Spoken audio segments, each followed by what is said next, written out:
Quite some time back, another house we lived at the time, we purchased a second oven. Well, actually, what we had an oven separate from the cooktop, and then the cooktop died, so we ended up buying a stove, and that ended up having a second oven. And so, what I had to do in order to get the second oven hooked up here was open the panel, and I ended up taking all of these breakers, raising them up, because this spot up here had a 30 amp breaker for the dryer, which is now located elsewhere out in the other room. And so I had these two spaces open, so I moved everything up and dropped in this 50 amp breaker here. Well, then I had to bring a line. Right now aluminum is cheap, so I got 6666, interestingly enough, is what it's called. That's the gauge, 6 gauge. But super affordable right now. Ran it up into the attic, which is about 5 feet, and then across to over fairly close to here. The breaker for the dryer was right here. The outlet for the dryer was here. So I knew I could come into this wall because the oven is on the other side of it.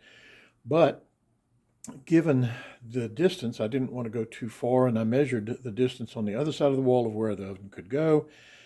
So I ended up with the outlet now being just to the right of the water outlet here. And I knew where the water outlet was because when they did some replumbing, they ran water with PEX through the attic and then down and connected to one of these two. I think it's the hot, but it may or may not be.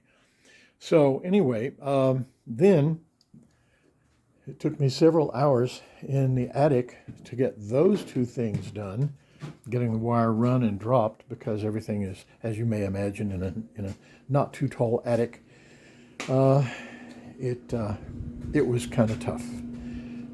So anyway, got it dropped down, got the four connector outlet mounted here, and then the cord for the oven just simply comes out here. This is the way it was set up before. And so this is the oven. It's just a really, really great convection oven. Works super good. We had installed it for a little while here before we turned the room that is our master bedroom into the master bedroom. And that meant that we weren't going to keep the oven out there. So anyway, here it is now, and then we'll put the microwave over here. I think it'll fit like right over here, and then we'll be done. But it's been something I've been putting off for quite a while, but I got it done, and that's pretty exciting.